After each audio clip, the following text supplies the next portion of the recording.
తన కర్ర చేత పట్టుకొని ఏటి లోయలో నుండి 5 నున్నని రాళ్లను ఏరుకొని తన యొద్దనున్న చిక్కములో నుంచుకొని వడిసెల చేత పట్టుకొని ఆ ఫిలిష్తీయుని చేరువకు పోయెను. డాలు మోయువాడు తనకు ముందు నడవగా ఆ ఫిలిష్తీయుడు బయలుదేరి దావీదు దగ్గరకు వచ్చి చుట్టూ పారచూచి దావీదును కనుగొని అతడు బాలుడై ఎర్రటివాడును రూపసీయునై ఉండుట చూచి అతన్ని తృణీకరించెను. చూడమ్మా, ఇక్కడ గులకరాళ్ళు ఏంటంటే ఇవి మంచి రాళ్ళను తీసుకున్నాడు. ఆ గొలియాతును చంపడానికి దేవుడు ఒక రాయిని వాడుకున్నాడు కదా. ఒక రాయి, ఒక కర్ర, గాడిద దవడ. తర్వాత 1 రాజులు 17:12 మనం చూస్తే పట్టెడు పిండి. దేవుడు ఏం చేశాడు? ఈ పిండిని ఆశీర్వదించాడు. తర్వాత మనం చూస్తే జకరియా 4:10 మనం చూస్తే అల్పమైన వాటిని దేవుడు వాడుకున్నాడు. తర్వాత యోహాను సువార్త 6:9 చూస్తే రొట్టెలు, 5 రొట్టెలు 2 చేపలను దేవుడు వాడుకున్నాడు ఆయన మహిమ కోసం. హల్లెలూయా! దేవుడు ఏం చేశాడు అక్కడ? అమ్మా, అద్భుతం చేశాడు కదా. 5 రొట్టెలు 2 చేపలను 5,000 మందికి పంచిపెట్టడానికి కృప చూపించాడు. అంటే దేవుడు నీకు కలిగిన ఆ కొంచెము జీతము, దేవుడు నీకు కలిగిన ఆ చిన్న ఉద్యోగమును, దేవుడు నీకు ఇచ్చిన ఆ పిల్లలను, దేవుడు నీకు ఇచ్చినటువంటి సమస్తమును దేవుడు ఏం చేయగలడు? వాడుకోగలడు. హల్లెలూయా, హల్లెలూయా. చూడండి, దేవుడు దేన్నైతే వాడుకున్నాడో అది గొప్ప సామర్థ్యం కలిగి ఉంటుందండి. ఏం కలిగి ఉంటుంది? గొప్ప సామర్థ్యం. ఆ కర్ర ఎంత గొప్ప కార్యాలు చేశాడు మోషే, అవునా కదా? 5 రొట్టెలను అన్ని వేల మందికి పంచిపెట్టాడు. అంటే దీనివల్ల మనం ఏం అర్థం చేసుకోవాలంటే, దేవుడు దేన్నైనా ఆశీర్వదించగలడు. నాకు ఇది లేదు కదా, ఇది లేదు కదా అని. చూడండి, ఒకవేళ సంసోను ఆ టైంలో అయ్యో నా దగ్గర కత్తి లేదు, నా దగ్గర డాలు లేదు, నా దగ్గర ఆయుధాలు లేవు అని చేతులు పైకెత్తేసి ఉంటే ఏం జరిగేది? అక్కడనే అయిపోతుండే. అదే దావీదు కనుక మరి ఆ సమయంలో నాకు కూడా మరి అక్కడ ఏమి లేదు అనుకుంటే ఆయన పని కూడా అయిపోతుండే, నలిపేస్తుండే. ఆయన అన్ని వేల మందికి భోజనం పెట్టాల. 5 రొట్టెలు 2 చేపలు కనుక లేకపోతే, హల్లెలూయా.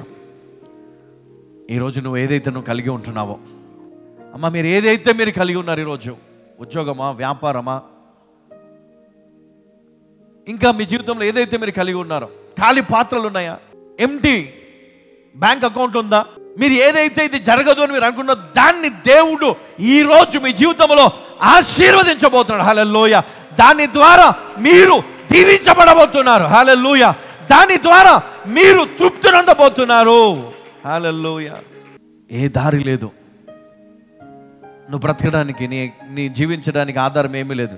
కానీ ఒక చిన్న సోర్స్ ఉంటే చాలు, దేవుడు దాని ద్వారా నిన్ను కాపాడతాడు. హల్లెలూయా. అది ఏదైనా సరే, అది ఒక రాయి అయినా సరే, ఒక కర్ర అయినా సరే కదా, అది చేప అయినా సరే, అది రొట్టె అయినా సరే, అది పిండి అయినా సరే, అది ఏదైనా సరే దేవుడు దాన్ని వాడుకోగలడు నిన్ను కాపాడడానికి, నిన్ను ఆశీర్వదించడానికి, నిన్ను పోషించడానికి, నిన్ను బలపరచడానికి. హల్లెలూయా, హల్లెలూయా. అందుకే నువ్వు ఏం చేయాలా? విశ్వాసం ఉంచాలా. దేవుడు ఇది చెయ్యగలడు, దేవుడు చేస్తాడు, దేవుడు శక్తిమంతుడు. ఆయన బలహీనులను కూడా బలపరుస్తాడు. ఏ విధంగా? నీ కలిగిన దాన్ని ఆశీర్వదించడం ద్వారా. హల్లెలూయా. దేవునికి మహిమ కలుగును గాక. కొన్నిసార్లు ఏమవుతుంది తెలుసా? నువ్వు అనుకుంటావు, ఇక నాకేమొచ్చు, నేనేం చేయగలను, నేను ఎట్లా ఆశీర్వదించబడు? ఉన్న దాంట్లోనే దేవుడు నిన్ను బ్లెస్ చేస్తాడు. హల్లెలూయా. నువ్వు ఒకవేళ దేవుని దగ్గర, ఇదిగో దేవా నన్ను ఆశీర్వదించు, నేను నమ్ముతున్నాను, నువ్వు ఇది చెయ్యగలవు, నువ్వు దీన్ని ఆశీర్వదించగలవు, నువ్వు నమ్మితే దేవుడు దాన్ని ఆశీర్వదిస్తాడు. హల్లెలూయా. ఊహించలేని గొప్ప దీవెన.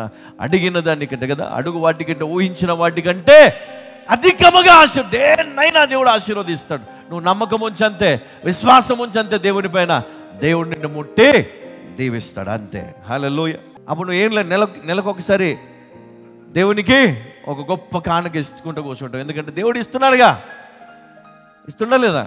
కొంతమందికి ఎంత ఇచ్చినా దేవునికి ఇవ్వడానికి అస్సలు, అందుకే మళ్ళీ వాళ్ళు ఏం చేస్తారు, కొంతకాలం తర్వాత మళ్ళీ కిందికి వచ్చేస్తారు. అప్పుడు దేవా, ఏం పాపం చేసినా దేవా, నన్ను మళ్ళీ ఇక్కడికి తీసుకొచ్చినావు.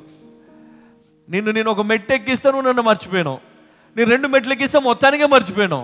అందుకే నువ్వు కిందికి వస్తే నన్ను గుర్తుపెట్టుకుంటావని మళ్ళీ కిందికి తీస్తాడు అనమాట. అందుకనే ఎప్పుడు కూడా మనము కృతజ్ఞత విషయంలో మనం ఎప్పుడు కూడా ముందే ఉండాల. హల్లెలూయా. మత్తయి సువార్త 14:25లో మనం చూసినట్లయితే సముద్రము మీద ఆయన అధికారము కలిగి ఉన్నాడు. మత్తయి సువార్త 17:27లో మనం చూసినట్లయితే ఇక్కడ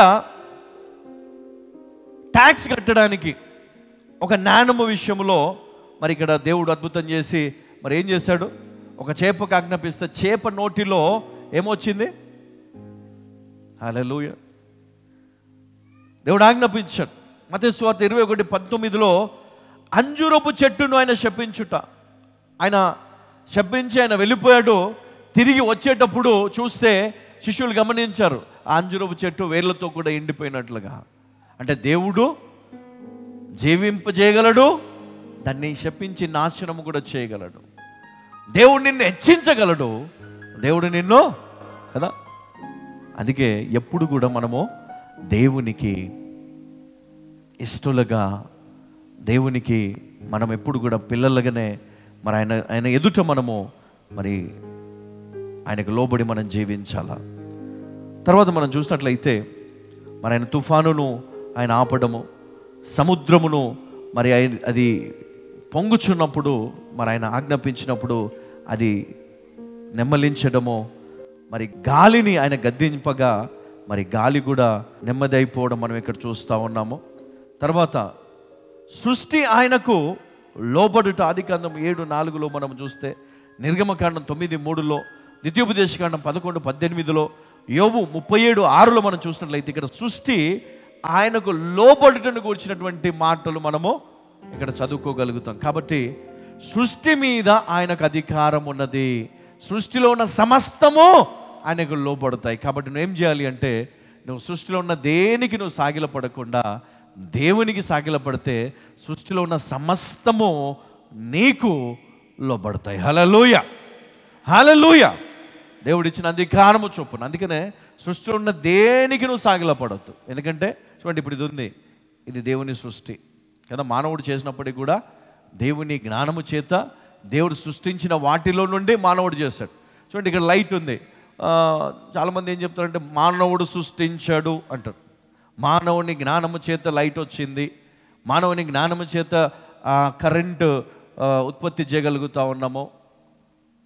కానీ దేవుని జ్ఞానము చేత దేవుని సృష్టిలో నుండి వాళ్ళు తీసుకొని వాటి ద్వారానే ఇది చేయగలుగుతున్నారు. కానీ మరి దేవుని సృష్టి లేకుండా, దేవుడు చేసిన లేకుండా ఇవి వాళ్ళు చేయలేరు. చేయగలరా? ఇనుము ఎక్కడి నుంచి వచ్చింది? భూమిలో నుంచి వచ్చింది. ఎవరు చేశారు? ఎవరిచ్చారు? దేవుడే. ఇత్తడి, వెండి, బంగారము ఇవన్నీ ఎక్కడి నుంచి వచ్చాయమ్మా? ఎక్కడి నుంచి? దేవుని సృష్టిలో నుండే కదా ఇవన్నీ వచ్చినాయి. దేవుడు వారికి బోధిస్తేనే కదా. కానీ నరుడు ఏమంటాడు? నేనే చేసినాను, నా జ్ఞానమే గొప్పది అంటాడు. అందుకని ఎప్పుడు నరుడు సక్సెస్ కాలేడు అనమాట.